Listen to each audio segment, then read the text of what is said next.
سیدنا بلال حبشی رضی اللہ تعالیٰ عنہ سے پوچھا گیا تھا، اے بلال اسلام کی کون سی چیز نے تمہیں متاثر کیا، آخر تم کیوں اسلام لائے؟ تو بلال حبشی رضی اللہ تعالیٰ عنہ فرماتے ہیں کہ میں ایک غلام تھا، مکہ المکرمہ کے لوگوں کو میں جانتا ہی نہیں تھا، میرا کہیں آنا جانا ہی نہیں تھا، ایک گھر میں محدود تھا، اسی گھر کے اندر رہتا تھا، میرا ایک مالک تھا، میرا ایک آقا تھا جو انتہائی ظالم، انتہائی سفاک تھا، مجھ پر بہت ظلم کیا کرتا تھا اور مجھے اپنے گھر کے اندر رکھتا، گھر سے باہر آنا جانا میرا بہت کم تھا۔ کہا ایک رات میں بہت بیمار تھا، تیز بخار تھا، شدید سردی تھی، بہت تکلیف میں تھا، تو میرا آقا میرے پاس آیا، میرا مالک میرے پاس آیا اور اس نے آ کر کہا کہ یہ کئی کلو جو مجھے دیے اور کہا کہ پوری رات انہیں چکی پر پیستا رہے۔ مجھے بہت شدید بخار تھا، تیز بخار تھا، سخت سردی تھی اور کہا اس سردی میں نے اس سے تو حامی بھر لی کہ ٹھیک ہے میں یہ کام کروں گا، کیونکہ وہ میرا مالک تھا، میں اس کا غلام تھا، لیکن اسے میری تکلیف کا احساس نہیں تھا، وہ میری تکلیف کو محسوس نہیں کر پا رہا تھا، وہ ظالم تھا، سفاک تھا۔ اس نے کہا ساری رات چکی پیستے رہو، تو میں نے حامی تو بھر لی، لیکن مجھے اس قدر تکلیف تھی۔ جب وہ وہاں سے گیا تو میں نے دودھ کا ایک پیالہ تھا، میں نے دودھ پیا، دوا لی، کمبل لپیٹ کے میں لیٹ گیا۔ کہا جب میں لیٹ گیا تو میری آنکھ لگ گئی، میں سو گیا۔ تو رات کے وقت وہ آتا ہے اور اس کمبل کو کھینچتا ہے اور بڑے تلخ لہجے میں مجھے کہتا ہے میں نے تجھے ایک ذمہ داری دی تھی، تو میرا غلام ہے، تو میرا نوکر ہے، تیرا کام ہے کہ تو حکم کی تعمیل کر، میں نے جو حکم دیا ہے تو اس پر عمل کر۔ اب تیرے لیے سزا یہ ہے کہ پوری رات تو چکی پیستا رہے گا، لیکن اب چکی پیسنے کے لیے ایک اور شرط بھی ہے، ہر چند کہ تجھے تیز بخار ہے، شدید سردی ہے، لیکن اب کھلے میدان میں تجھے چکی پیسنا ہوگی اور قمیص اتار کر چکی پیسنا ہوگی۔ کہا مجھے صحن میں، کھلے میدان میں، اوپر چھت بھی نہیں ہے، مجھے بٹھا دیا اور کہا تو چکی پیستا رہے اور پھر قمیص بھی اتار دیا۔ اب تصور کر سکتے ہیں کہ ایک انسان کو شدید بخار ہو، تیز بخار ہو، سخت سردی ہو، قمیص بھی اتار دی جائے اور کھلے میدان میں کہا جائے کہ پوری رات تو چکی پیستا رہے۔ بلال حبشی رضی اللہ تعالیٰ عنہ فرماتے ہیں میں چکی پیس رہا تھا، ساتھ ساتھ میری آنکھوں سے اشکوں کی برسات جاری تھی، میں رو رہا تھا، میرے کراہنے کی آواز، میرے رونے کی آواز گھر سے کچھ باہر چلی گئی، لیکن اس وقت کیا ہوا، کمال ہوا، آمنہ کے لال کا گزر میرے گھر کے سامنے سے ہوتا ہے، مدینے والے آقا کا گزر میرے گھر کے سامنے سے ہوتا ہے۔ کہا محمد عربی صلی اللہ علیہ وآلہ وسلم نے میرے رونے کی آواز سن لی، دروازے پر دستک دی، اندر تشریف لائے، پوچھتے ہیں کیا بات ہے، کیوں رو رہے ہو، کس بات نے رولایا؟ میں نے کہا جاؤ صاحب، پوچھنے والے تو بہت ہوتے ہیں، غمخوار تو بہت بنتے ہیں، لیکن غم کا مداوع کرنے والا کوئی نہیں ہوتا۔ کون ہے جو مدد کرتا ہے؟ غمخوار بنتے تو بہت ہیں، پوچھتے تو بہت ہیں، لیکن مدد کرنے والا کوئی نہیں ہوتا۔ میں نے یہ جملے کہے، میرے جملوں میں کچھ تلخی تھی، کچھ سختی تھی، کہا میرے جملے سنے محمد عربی نے، وہاں سے تشریف لے گئے اور میں بھی کچھ بدگمانی کا شکار ہو گیا۔ میں نے کہا ہاں ایسا ہی تو ہوتا ہے نا، پوچھنے والے پوچھتے ہیں لیکن مدد کون کرتا ہے؟ میں کچھ بدگمانی کا شکار ہوا، کچھ تلخی میرے لہجے میں تھی، لیکن ابھی میں چکی پیس ہی رہا تھا، کیا دیکھتا ہوں کہ مدینے کا چاند پھر واپس تشریف لاتا ہے، آمنہ کا لال پھر واپس تشریف لاتا ہے، محمد عربی صلی اللہ علیہ وسلم پھر تشریف لاتے ہیں، ہاتھ میں دودھ کا پیالہ ہے، چند کھجوریں ہیں، کہا ہے بلال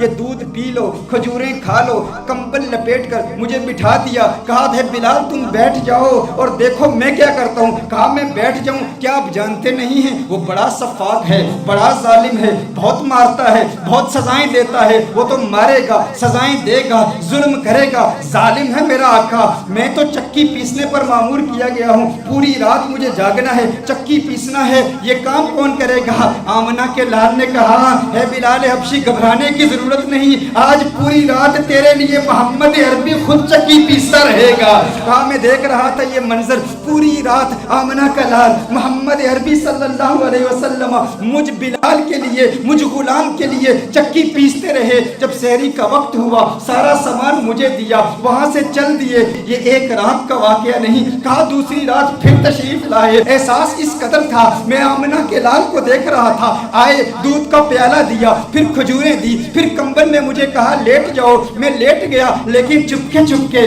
آمنہ کے لال کے حسین مکھڑے کو دیکھ رہا تھا۔ محمد عربی صلی اللہ علیہ وسلم ایک مرتبہ پھر پوری رات چکی پیستے رہے، سحری کے وقت سارا سامان مجھے دیا، وہاں سے چل دیے، تیسری رات پھر تشریف لائے۔ یہ پیغام صرف سننا نہیں ہے، یہ کافروں تک پہنچانا ہے۔ وہ جو کہتے ہیں کہ ملیٹنٹ پروفٹ ہیں، وہ جو کہتے ہیں کہ نفرت پھیلانے والے ہیں، وہ جو کہتے ہیں انسان دشمن ہیں، وہ جو کہتے ہیں کہ قاتل ہیں، وہ جو کہتے ہیں کہ ظالم ہیں، وہ جو کہتے ہیں جنہوں نے فقط قتال کا سبق سکھایا ہے، ان تک پیغام کون پہنچائے گا؟ ارے نادان انسان، ارے برطانیہ میں رہنے والے، اگر تیرا پڑوسی محمد عربی کو نہیں جانتا تو تو نے اس محبت کا حق ادا نہیں کیا۔ اگر تیرا جاننے والا، تیرا کلاس میٹ، تیرا ٹیچر، تیرے ساتھ وقت گزارنے والا، تیرے ساتھ کاروبار کرنے والا، وہ جو تیری داڑھی کو دیکھ کے کہتا ہے کہ تو دہشت گرد ہے، وہ جو تیرے جبے کبے کو دیکھ کر کہتا ہے کہ تو انسانیت دشمن ہے، کیا تو نے اس تک محمد عربی صلی اللہ علیہ وسلم کا یہ محبت برا پیغام پہنچایا ہے؟ اگر نہیں پہنچاتا، اگر شرم محسوس کرتا ہے،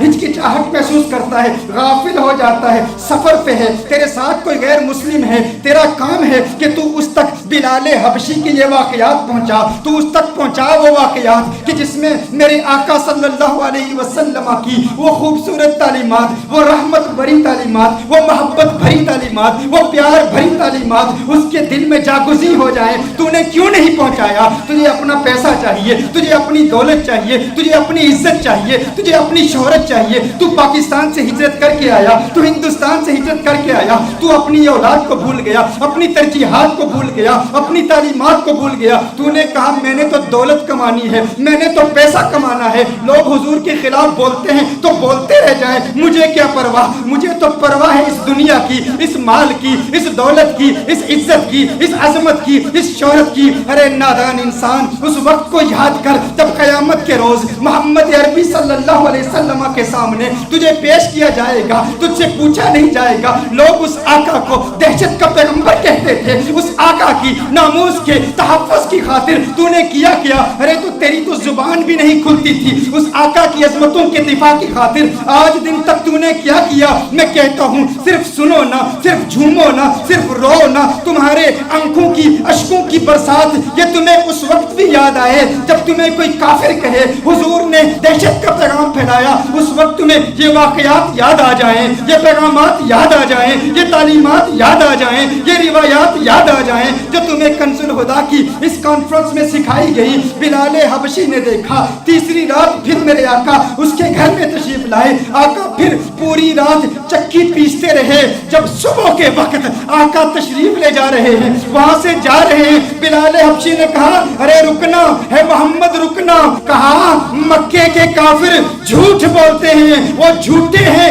جو کہتے ہیں محمد جھوٹا ہے، میں بلال گواہی دیتا ہوں ارے جس آقا کو ایک غلام کے بخار کا احساس ہے وہ جھوٹا نہیں ہو سکتا، وہ سچا نبی ہے، وہ پیغمبر امن ہے، وہ پیغمبر رحمت ہے۔ میں کہتا ہوں آقا کے اس پیار بھرے پیغام کو پوری دنیا تک پھیلاتے رہو، پہنچاتے رہو، لوگوں کو بتاتے رہو۔ ارے جس کافر کو تم سمجھتے ہو وہ اسلام کا دشمن ہے، انہی پیغامات کو سیکھ کر آقا کا دیوانہ ہو جائے گا، آقا کا عاشق ہو جائے گا، آقا کے لیے جان قربان کرنے کے لیے تیار ہو جائے گا۔ پھر اسے بھی مدینے کی گلیاں اچھی لگیں گی، پھر اسے بھی طیبہ کی گلیاں اچھی لگیں گی۔ کیا نہیں دیکھتے یہاں وہ نوجوان بھی آتے ہیں جو کل غیر مسلم تھے، جو کل اسلام دشمن تھے، لیکن آج ہندوستان میں گزشتہ چند دنوں پہلے 5 غیر مسلموں نے اسلام قبول کیا۔ پہلے تو انہیں کفر کی گلیاں اچھی لگتی تھی، آج وہ بھی کہتے ہیں پھر کے گلی گلی تباہ،